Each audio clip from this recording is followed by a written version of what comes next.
Hello, everybody. I'm here today with Emanuel Stafilidis, owner, operator of Capable Home Buyers. Hi, Emanuel. Welcome to this week's Business Spotlight. Thank you. Thanks for having me. Yeah, I really appreciate you taking some time with us today. So let's just get right into the questions. Tell me a little bit about your business, Capable Home Buyers. Capable Home Buyers purchases distressed houses from sellers. Either the home is distressed or the seller is distressed. We purchase those homes, rehab them, either sell them on the market through real estate agents, or we retain them for as part of our portfolio. Excellent. And how long have you been doing this? I moved to the US in 2018.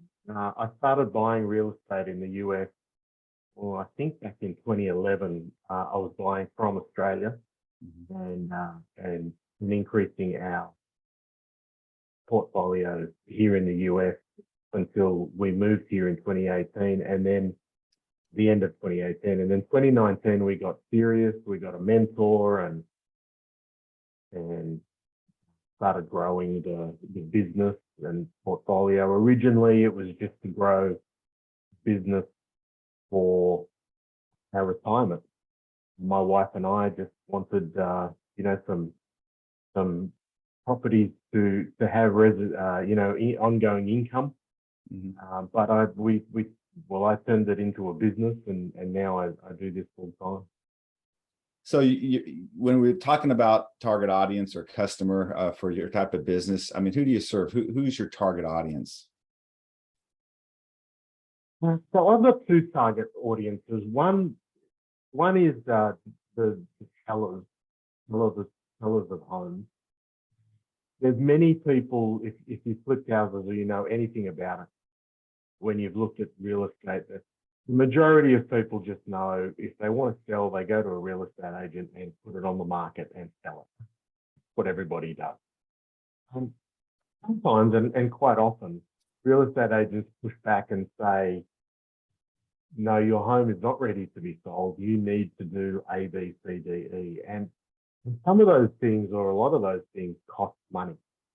And a lot of the sellers don't have it, or they just don't want to spend it. To spend it on a house, if they think the house is worth, doesn't matter, $200,000, and they need to spend 10 or 20 or 30 or $40,000 to actually get that 200, they think it's a waste of money. So the real estate agents basically say, well, until we do something with the house, we can't list it, or we can't sell it, or we're not going to get that money. You're going to get, 160, not 200. And a lot of sellers aren't happy with it. And that's where investors like me step in, where we can see value in the property, and the seller doesn't have to go through the process of doing anything to the house. We buy the house as is and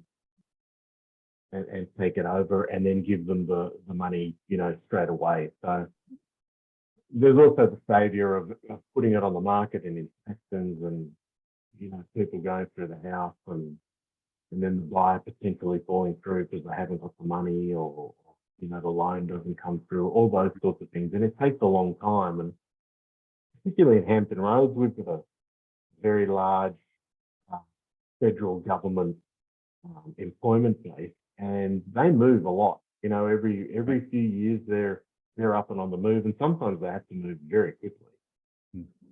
And when they do move quickly, we can jump in and buy the house and get that burden away from them, very quickly. Yeah. Second target audience is investors. It costs a lot of money to buy houses, and although we've got a lot of our own money invested in our houses, there's virtually no way you can have enough money to buy all the houses. So We borrow money. We have investors that invest in capable home buyers, and they invest in the houses. Basically, they're secured by the houses, and they get a profitable return. What is one of the biggest issues you've had to overcome with your business since you started? The biggest issue, two of them, was working out marketing that worked to find the distressed sellers or the distressed properties. It goes through some trial and error, and we spend a lot of money on marketing trying to attract those distressed sellers or distressed houses. Mm-hmm. We prefer to buy direct from the seller as opposed to off the market, but Wells Fargo and all these financial institutions put the properties directly onto the market, and that's where we buy a lot of those properties from. But it's better if we can go direct to the seller, okay, and we can help them preferably buy the property before they go into foreclosure, before the bank, the financier actually takes the property. We can help them out and stop them from going into foreclosure, stop them from bankruptcy. We try that. We try to get direct to the seller, and then the other part, the other challenge is raising money. Raising money is not easy. People want to invest with organisations that have, a really good track record and a system and a structure in place where they're, going to get their money back. They're not only going to make it, but they're definitely going to get their money back. And when you're a newish business and don't have a large amount of experience to show, investors are standoffish, and rightfully so. I mean, when I'm investing, I want to do the same thing. I want to invest in people and companies that are going to make money and give me a return. And so that was a challenge. Now it's starting to get a lot easier now because we do have a lot of experience, and we can show a real portfolio of not only projects that we've completed and sold, but also, properties that we own, that we've got assets. Mm-hmm. And, we're not fly-by-nighters. We're not going to be gone tomorrow with their money. This is our business and our livelihood. And Right. it's getting easier, but it's still, there's so many houses to buy, there's just not enough money. Yeah, I had the same thing. I'd have to do one at a time, wait till they sold, use that, some of that to get the next house. And so I couldn't do multiple houses. So I know one of the issues I had was, keeping a good team, for rehabbing, finding those people, that can do really good quality work, but at a reasonable price, right? So that you can make a profit. Do you have problems with that at all? I've been really lucky. We have a fantastic GC, general contractor called Transco Incorporated. They are a great group of people, and the owner of the company is now a friend. But they do fantastic work. So we've been really lucky. We found them. Mm-hmm. The very first property we flipped when we moved to the US, we did ourselves. We were the general contractor, so we got all the trades in to do it. It was so hard. It was like babysitting, right? It's like babysitting, and you don't know what you don't know. So somebody says they can do something, and you expect them to do it. But the house, everything that you do impacts other parts of the house. So somebody comes in and says, I can do the electrical. Great. Well, if they miss something, then it affects plumbing or the kitchen or something else in the house. So you need to make sure that they're anyway. I found that. Yeah. May I say, my GC costs me more. Yeah. He's worth every cent. That's a great point, Emanuel, because when I was trying to do it mostly myself too, it was all about the money and starting to save money. But you can lose thousands to save $1, right? When it comes to time and everything like that. And that's a great point to realize for people. So So what have you learned about yourself during your journey? I've learned that I'm good at some things and, not so good at others. I get along with people really well. So when I go out and acquire properties, I build good rapport um, and I can build a lot of trust with people and they feel that, they're in safe hands, which kind of thought I had that ability, but, didn't really. I mean, I've been a salesperson for, 35, 40 years. So I knew I could sell. I knew I could, talk to people and get along with people. But when they're disposing of one of the largest assets that they own, that they've ever owned, and moving into another asset that there's the largest asset they're ever going, it's a different level of trust and it's a different level of communication. And I'm glad I've been able to do that. What's the future look like for capable home buyers, and what do you see as some of the main challenges moving forward? The future is more properties, and we're trying to get to, at the moment, the stage where we can purchase a property a week. So that's my goal at the moment. We're not near that now, but that's the goal of working towards that. Managing our keeping so that our investors absolutely always get a return. And their targeted return, not just a return, but we target a 15% return for our investors, which is high. Yeah. And I haven't missed one. I'm not going to. Absolutely, one of my core beliefs is that because actually without them, I don't have a business. It just doesn't survive. So I absolutely have to hit that goal, every single time. I think one of the lesser challenges that is still a challenge is acquiring the property.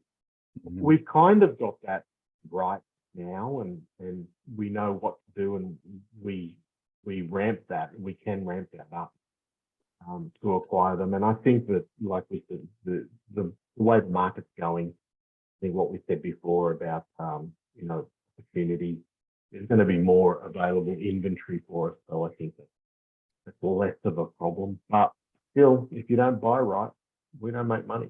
So it's the one of the most important parts of the business is at the buy. It's not at the sell. That's right. You make your money at the purchase. Yeah, that's exactly right. So, what advice would you give to anyone thinking of going into business today? It's a cliche. A lot of people say love what you do, and I always saw real estate as a method of retirement.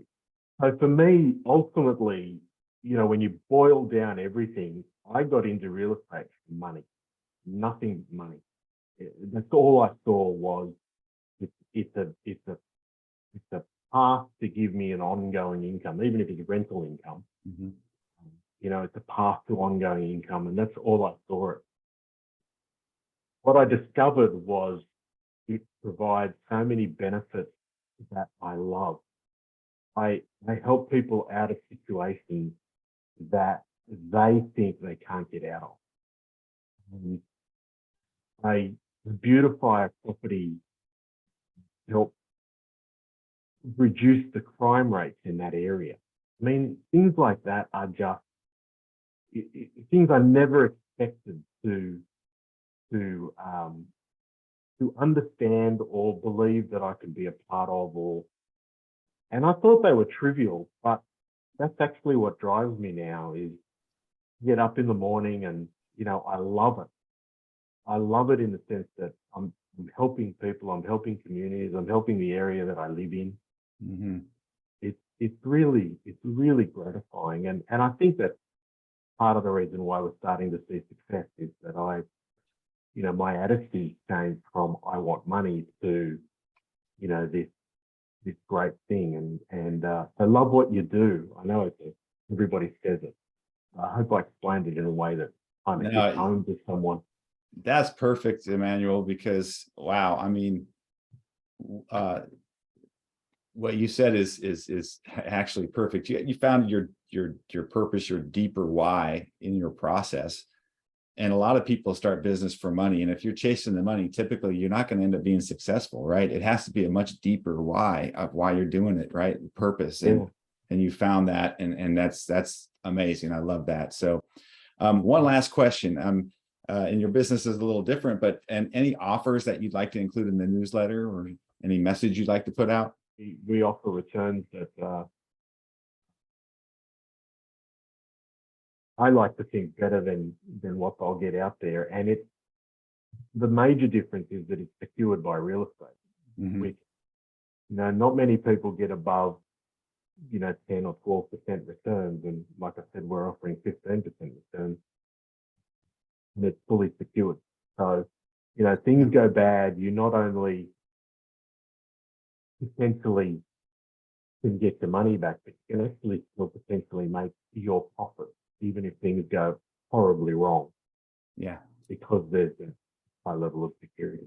So that's great. So this does go out to a lot of business owners that have the capability to invest, and 15%, that's typically higher than hard money lenders are charging, right? So that's a pretty good, I mean, that's an excellent return for investments. And so, yeah, we'll make sure that's highlighted as well. So Emanuel, that wraps up the interview. Really nice job. Thanks so much for taking time with us today.